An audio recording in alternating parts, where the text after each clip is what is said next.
Hello. Well, we're going to finish up the exponential decay section with radioactive decay and then some Newton's law of cooling and heating questions. Okay, so first we'll start with radioactive decay. And we'll start with this example. So suppose there's 10 grams of plutonium that was released in the accident at Chernobyl nuclear reactor. How long will it take for the 10 grams to decay back down to 1 gram? And, you kind of have to be familiar with the way half-life works for this problem to kind of make sense. Because the problems that we did in yesterday's section, I guess the same section, but the problems we did yesterday, you were just kind of straight out given numbers and data to work with to figure out the constants in the equation. Well, radioactive decay is still exponential decay. So we still start off with y equals CE to the KT. What's not as flat out obvious is all of the numbers that we're going to be working with. Because all it really says is how long will it take for the 10 grams to decay down to 1 gram? Well, the fact that it started off releasing 10 grams is actually going to be your first piece of data. At time 0, there was 10 grams. And then your second piece of data is because of half-life itself. So plutonium has a half-life of 24,100 years. And our second piece of data is after 24,100 years, half of the amount would be left. So there would be 5. And then the third kind of piece of data, but the actual question, is how long will it take for the 10 grams to decay down to 1 gram? So the actual question we're getting is what would be the time for 1 gram to be remaining? So these are our 3 pieces of data we're working with. And we're going to start off with y equals CE to the KT and kind of work our way to the end to be able to figure out a time. So y equals CE to the KT. From yesterday, you should have kind of figured out or noticed that if you had time 0, it actually worked very nice and easy for us because that often found C very quickly. So if I were to plug in 10 equals CE to the K times 0, well, e to the 0 is 1, so C is 10. You can find C nearly immediately when you have an initial value. Well, once we figure out C, then we kind of refine our equation. So no longer is it y equals CE to the KT. We know our equation is y equals 10e to the KT.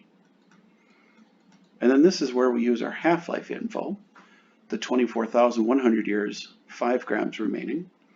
And we would say that there is 5 grams remaining, starting from 10 at 24,100 times K, which, feels a little strange to write that many years, but, that's the way half-life works. Our goal is to solve for K, so we would have to divide by 10. So 5 divided by 10 would be 1/2.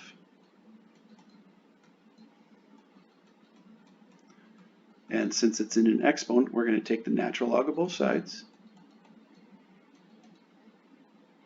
And then this one, since you should be kind of familiar with them now, this one would turn into 24,100K. 24,100K times ln of e, which would be 1. So then we would take ln of half divided by 24,100, and then that would give us our K value. And then what you're going to find is that K is a very small decimal. So K ends up being -4 zeros, 29. This looks super sloppy. Let me fix that. I don't like that at all.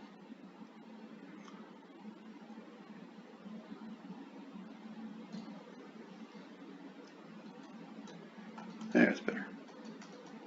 2, 3, 4, 2, 9. Now this isn't like yesterday where you could just kind of write 3 decimal places and then, you know, pretend it was okay, because on this one it would just be 0. So you kind of naturally have to go farther out because it's such a strange decimal. But this is the k value, so we'll work from there.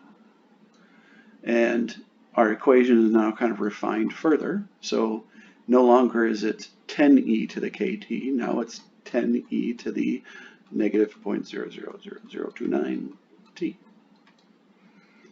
And then our actual question is, how long, so we're trying to find time for there to be 1 gram of plutonium remaining. So we set this up.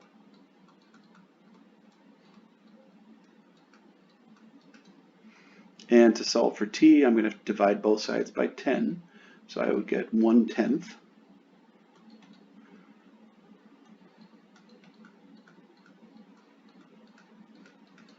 Take natural log of both sides.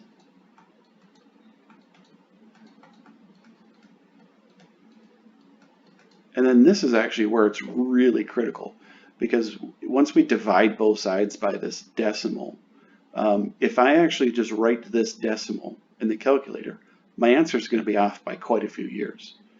It's actually really important that on your calculator you're going to write ln of 0.1, and then you need to divide by answer, because it'll be off by hundreds of years. Even this alone comes out to be 80,058.467. That's how many years it would take for the Chernobyl, nuclear reactor to get down to just 1 gram remaining. I mean, that's kind of why they treat it as such a big deal for the nuclear reactors. I mean, when accidents happen, it's a big deal. Now, I didn't actually type this in my calculator, but if I would have used this decimal, I do know that this answer would have been off by a lot. So it's really critical that you keep it as accurate as you can all the way through. Okay, so there's radioactive decay. So we'll do another example. So this one is fruit flies, I think. It says, suppose an experimental population of fruit flies increases according to the law of exponential growth. There were 100 flies after the second day of the experiment and 300 flies after the fourth day. Approximately how many flies were in the original population? Well, then this one's actually pretty different, if you notice it right away. We are not given an initial value. We are given 2 pieces of data that you recorded, which, to be honest, is probably doing an experiment that very well might happen, frequently. But either way, I do know this is exponential growth because it says so. So that means we are starting off with y equals c to the kt. And then I'm going to use those numbers to kind of set up my equations. So first set of numbers. 100 flies after the second day is going to be the 0.2100. 2 days, 100 flies. If I have that info, well then I've got 100 equals ce to the k times 2, so 2k. And then if I take the second, because this one honestly I can't solve for anything yet, so I'm just going to kind of keep working from here. The second piece of data was 300 flies after the fourth day. Well, then that would be 4 days, 300 flies. And if I write that in the equation, I've got 300 equals ce to the 4k, excuse me.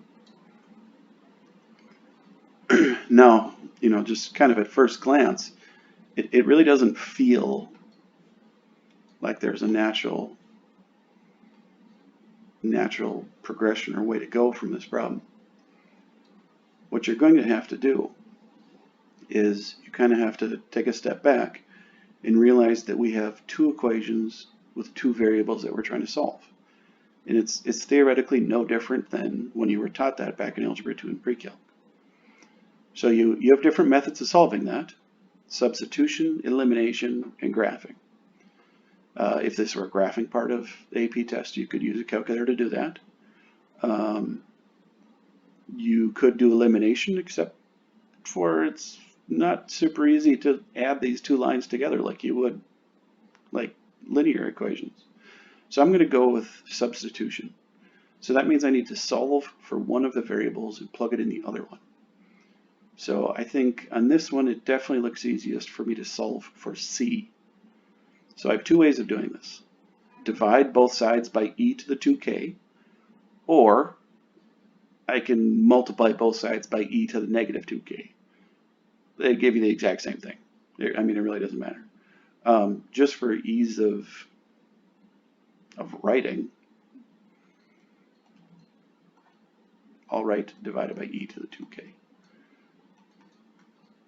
And then I'm going to take this information and plug it in that C over there. So I've got 300 equals 100 divided by e to the 2k times e to the 4k. I've got e to the 4k on the top of the fraction, e to the 2k on the bottom, so technically I've got same bases. I can subtract their powers. So this would be e to the 4k minus 2k. So I'm going to have 300 equals 100 e to the positive 2k when I combine them together. Divide both sides by 100.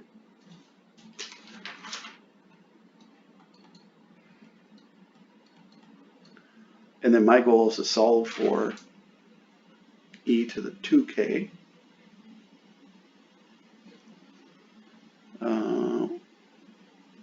Oh, shoot. I wrote it down wrong on my paper. That's awesome. But I need to take natural log of both sides. So I've got natural log of 3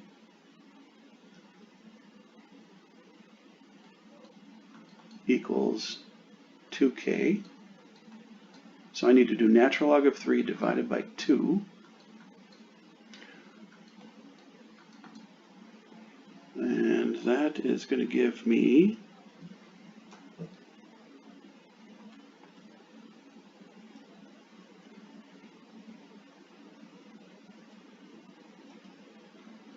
natural log of 3 divided by 2. That is going to give me 0.549.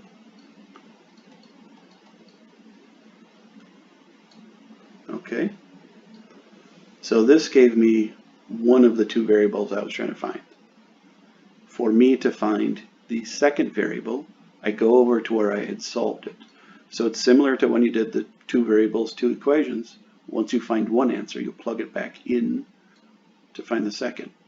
So this tells me that C is going to be 100 divided by e to the 2 times 0.549. I'm going to use my answer button again so I can get an exact answer. So I've got 100 e to the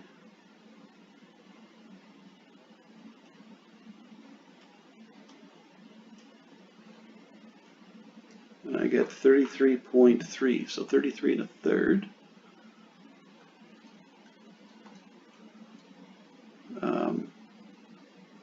I could do it to 3 decimal places if I wanted to, but it's just a starting value of flies, so the decimal actually doesn't technically even make sense. But what I want to do is I want to take these two variables and put them together and write me a particular solution.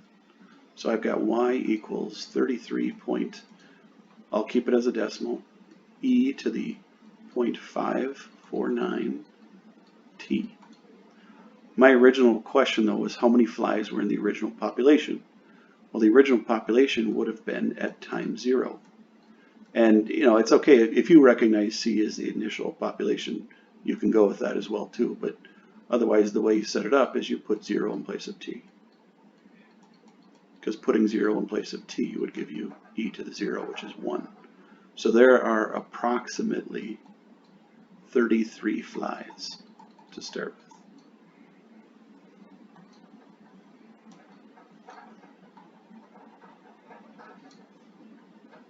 Excellent. Okay, last question. This is going to be Newton's law of cooling and heating, to be honest. I mean, like, it's usually referred to as Newton's law of cooling, but it works for cooling or heating. And then the way these are usually set up is probably the easiest example I can think of is most of you are probably familiar with cooking a pizza in the oven. And if you take pizza out of the oven, so let's say the pizza is 350 degrees, whatever, 400 degrees. So if you take the pizza out of the oven and it's theoretically like 400 degrees right away, if you ate it immediately, you'd obviously burn your mouth. But if you let it cool for 5 minutes, well, it's already all the way down to like 120 degrees, 100 degrees, something like that. Something that's still hot, but you can eat it, and you're used to temperatures like that. If you wait another 5 minutes, well, then all of a sudden it's amazing how much cooler your pizza feels. So maybe the pizza cools down to like, I don't know, 90. And if you leave it sit out for even longer, leave it sit out for days. Hopefully you don't, but if you do, the coolest it would get to is room temperature. So what Newton's law of cooling says is the difference between the room temperature, or the surrounding temperature, and the object is kind of exponential, because it loses an enormous amount of heat right away, but then it very gradually loses heat after that, and it gets down to the point where it doesn't lose heat because it's down to room temperature. And the same would work for heating up. If you have an object that's really cold, say you brought in something, in the middle of winter, you left something outside overnight, and you brought it in, and it was heating up to room temperature, it would heat up very quickly, but then actually take quite a while to get to room temperature. The amount of heating that it does actually slows down. So that's Newton's law of cooling. And I could go through and prove to you and show you why it's actually going to be this formula, but we're also watching a video and I don't want to make it ridiculously long. So what I will tell you is Newton's law of cooling is very close to exponential growth and decay. The main difference is that it's going to be y equals CE to the KT plus surrounding temperature. So in this case it's a room, so it's room temperature. So let's do this one. The actual question itself is similar to all the other ones, other than you start with a different information. So it says, if this object cools from 100 degrees to 90 degrees in 10 minutes, how much longer will it take for its temperature to decrease to 80? Okay, well, I'm expecting, it cools down real fast, so it's probably going to take longer than 10 minutes to cool down 10 degrees more. Well, if I want to talk about my data to figure out C and K, my first piece of data is at time 0. At time 0, it's 100 degrees. That's what we were told anyway. And then we were told in 10 minutes, so at time 10, it's 90 degrees. And then our question is, how much longer will it take to get to 80 degrees? So this is kind of what our setup is. So we'll start with the 0, 100. So 0, 100 is going to fit in here is that 100 equals CE to the K times 0 plus room temperature, which is 60. So C isn't immediately going to be 100 like our other problems. C is actually going to be the difference in room temperature. So we're going to subtract 60, and then you end up getting 40 is C. But it's not necessarily much harder at all than their problems. So once you have C, then you can immediately refine your equation to be y equals 40 e to the KT plus room temperature of 60. And then we're going to use our second data point of 1090 and plug that in place to figure out K. So we would have 10k plus 60. So subtract 60 right away, because if our goal is to be to solve for this exponent, we need to kind of get rid of all this extra information. So subtract 60.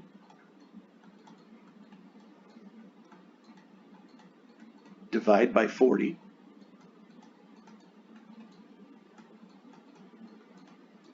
And then take the natural log of both sides. Divide by 10. My guess is you're pretty used to this same setup by now, after doing it for a couple of days. So ln of 0.75 divided by 10 is going to be negative 0.029. Okay, so I've got k and I've got c.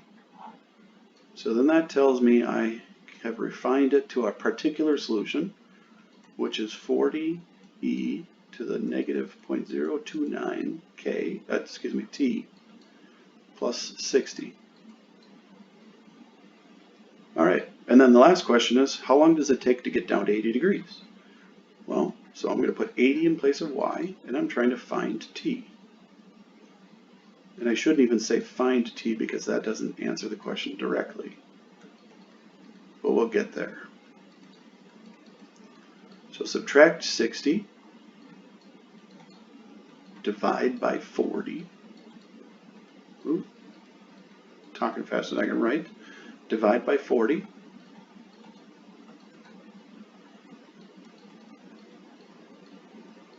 And then take the natural log of both sides.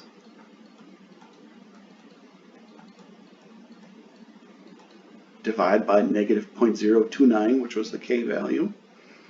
And I am going to use that answer. I'm going to use the answer key again. So ln of 0.5 divided by the answer gave me an answer of 24.094. Looks like 6094. Now, it's super easy to want to be done and say the time was 24.094 minutes. But that's actually not what the question was. So the question was, how much longer will it take? Well, the way this question was phrased is they said if the object cools from 100 to 90 in 10 minutes, so that means our mindset is that at the 10-minute mark, how much longer will it take to get to 80? Well, it's not going to take 24 minutes. That's 24 minutes from the start. So it's going to take, scroll down. It's going to take 14.094 minutes from the 10-minute mark. And then this would be the answer to it, accurate to 3 decimal places. Excellent. Hopefully that was helpful.